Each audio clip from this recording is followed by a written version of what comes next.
Jigger say, and you hear in these different groups, we all have to be in one way or another on economic renewal.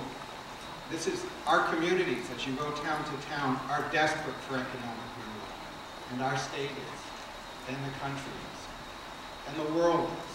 We all have a role to play, and it's a great honor to listen and think with all of you about how we add up those roles to be effective in getting the bigger things done.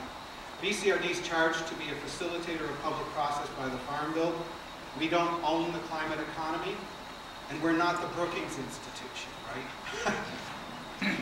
We respect the leadership of groups like Vermont Energy Investment Corporation, the Energy Action Network, VCAN, the Vermont Environmental Consortium, the Sustainable Jobs Fund, agencies of the state and federal government, and especially the innovators in the business community who are taking the most important kind of leadership today with their investments, their hard work, and the products that they produce.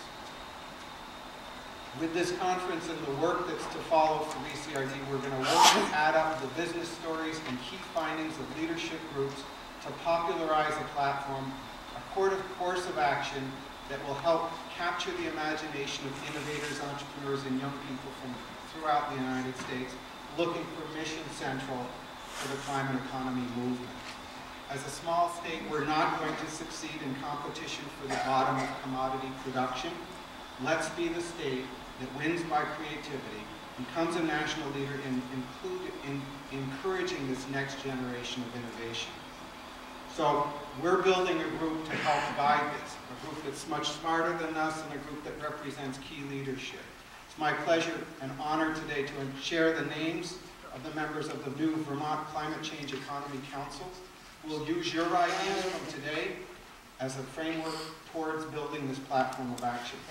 That group will include Kathy Bayer from Housing Vermont, Peter Bourne from Bourne Energy, Andy Kolnes from Energy Action Network, Karen Cross from Fresh Tracks Capital, Mike Donahue from the Outdoor Gear Exchange, John Erickson, Rubenstein School at UVM, Joe Fusco from Costello Waste, Chris Kraft from National Life Group, Karen Glitman from VEIC's Transportation Efficiencies Division, Claire Humber from the SE Group, Scott Johnstone, VEIC's Executive, Ellen Taylor from the Sustainable Jobs Fund, Tom Cavett of Cavett and Rockler Associates, Lucy LaRiche from the Agency of Commerce, Neil Lundeville from Burlington Electric, David Marvin from Butternut Mountain Farm, Linda McGinnis, who's an independent consultant, Rob Miller from the Vermont State Employees Credit Union, Sue Minter from the Agency of Transportation, Ernie Pomelo from Pomelo Real Estate, Mary Powell from Green Mountain Power,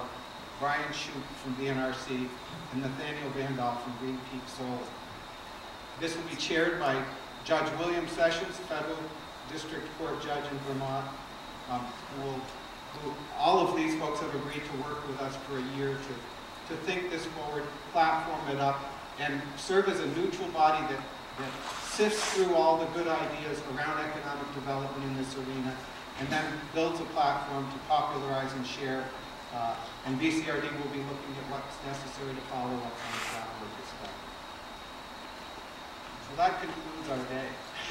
It's been a lot of work, but let me say this, we're not done here because we're doing one more thing.